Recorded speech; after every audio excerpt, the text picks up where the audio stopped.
Inflação e política, começando pela inflação. Ela acelerou no mês de junho, nos últimos 12 meses, essa alta já é quase de 12%. Os dados são do IBGE, todo mês traz essa lista com a variação de preço de quase 500 itens comercializados aqui no Brasil. Fizemos uma separação, editamos, como a gente fala na nossa gíria, e colocamos na tela aí, que está enchendo a tela de vocês, como a gente fala também na nossa gíria, as principais altas. Confiram comigo: passagens aéreas, 122%, transporte por aplicativo, 62%, café moído, 61%, óleo diesel, 56%, leite longa-vida, 37%, óleo de soja, 29%, gasolina, 26%, gás de botijão, 26,9%. Para falar da inflação, além do nosso time de analistas, está também nosso convidado, é o economista professor Gésner de Oliveira. Boa noite, Gésner. Obrigado pela participação aqui. Lembrando que é uma roda. Não espere eu passar a palavra. Brigue pela sua oportunidade. Ótimo, Ilha. É um grande prazer participar dessa roda com você, com o Caio Junqueira e com o Gustavo. Mas você, como convidado, tem a primeira palavra.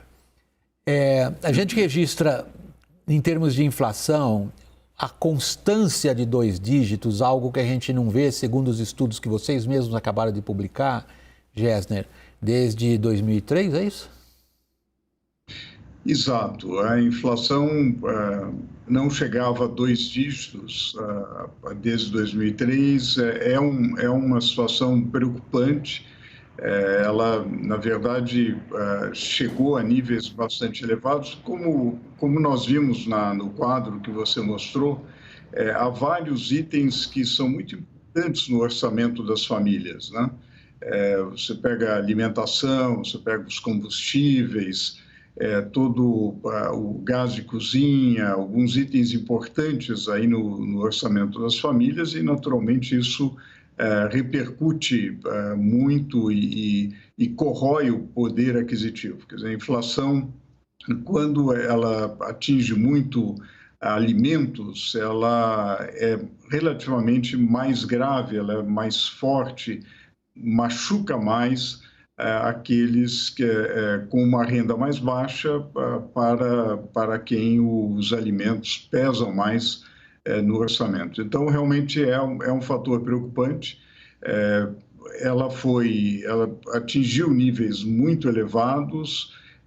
Nos últimos meses, houve uma certa desaceleração. Se a gente comparar na pesquisa Focus, havia uma expectativa da ordem de superior a 8%, e agora está um pouco abaixo de 8%, 7,9%, para este ano de 2022. A projeção para esse ano de 2022 é um nível elevado e que tem exigido uma atuação muito forte do Banco Central, elevando a taxa de juros. Agora, a gente está numa situação de uma política econômica esquizofrênica, porque, por um lado, o Banco Central eleva a taxa de juros, né? Nós já chegamos a uma taxa primária bastante elevada, ao mesmo tempo em que você tem uma política de gastos que rompeu com o teto de gasto, rompeu com a responsabilidade fiscal. Essa última peça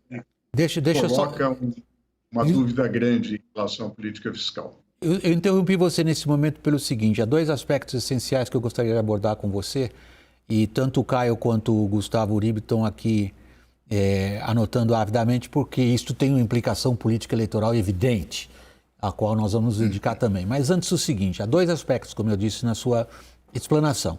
O primeiro é a inflação em si, e o segundo é como que a política econômica está montada para enfrentar esse fenômeno. Vamos pegar o primeiro, né? Recentemente nós vimos tanto o ministro da Economia quanto o presidente do Banco Central afirmando com certo alívio, e nós aqui não somos do tipo que torcemos quanto pior melhor, pelo contrário, gostamos de dar boa notícia. Nós vimos ambos dizendo que o pior tinha passado. Passou?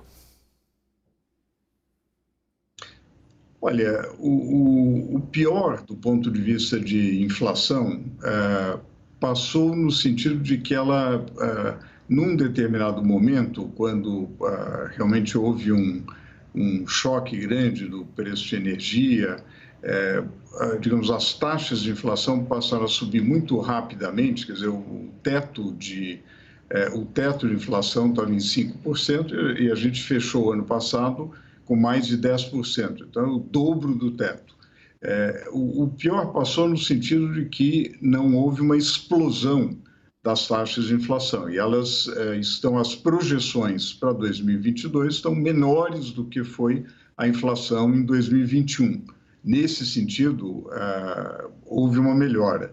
O problema é que o nível de inflação ainda está elevado, a taxa ainda está elevada. Nós já vamos para mais um ano em que a inflação será superior ao teto da meta. Quer dizer, nós estamos sistematicamente desrespeitando o regime de metas. Então, isso coloca uma preocupação. Não dá para manter a inflação próxima a 10%. A gente está com uma inflação de 12 meses de mais de 11%. Não dá para mantê-la nesse nível. É preciso realmente ter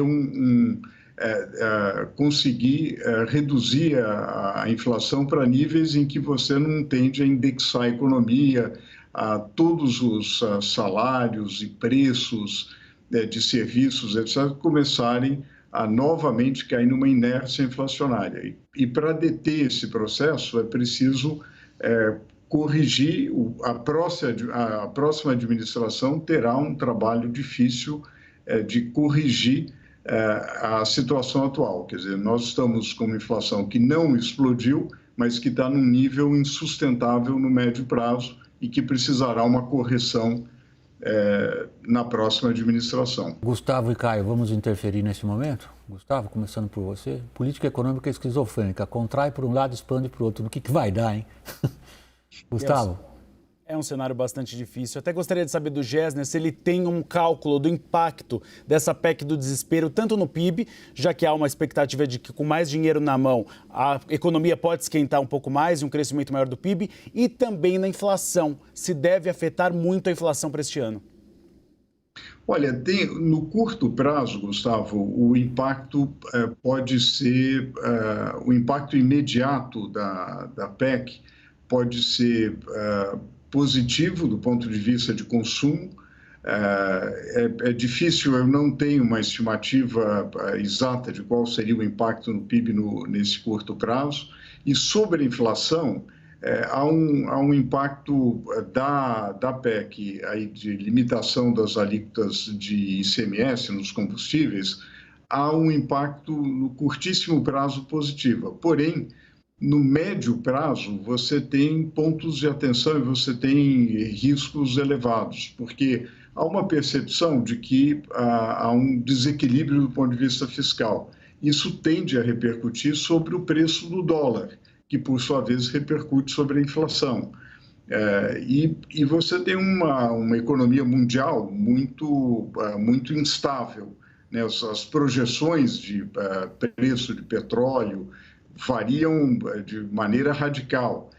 Então, dadas essas circunstâncias, é muito difícil prever e dizer, olha, não, o preço dos combustíveis realmente vai cair, a taxa de inflação vai ceder. Quer dizer, realmente não dá para dizer, não dá para afirmar isso. O que dá para dizer é que, olhando as projeções mais de curto prazo para preço de combustível, nos próximos meses tem algum efeito positivo, mas no médio prazo você deve ter um efeito negativo de um dólar mais alto, a partir de setembro um impacto maior com a possível bandeira amarela nas contas de luz. Nós tivemos um alívio do ponto de vista de conta de energia elétrica em 2022, nós tivemos uma deflação elétrica em 2022, isso foi algo que ajudou bastante na inflação, contra aquele choque elétrico que a gente teve em 21.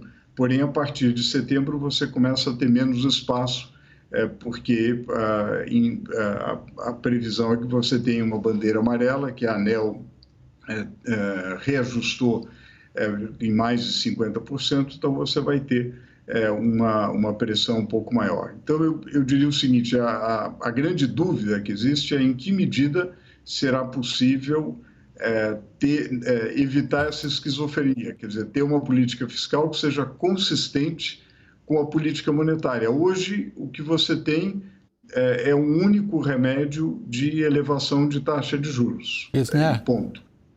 Não, tá ótimo. A gente está chegando aqui ao nosso segmento de inflação com a sua preciosa colaboração ao final. Nós vamos passar depois para a política. Eu queria aqui deixar o nosso boa noite e muito obrigado pela sua disposição em participar da roda, Gesner de Oliveira, economista. Muito obrigado. Eu que agradeço, um prazer.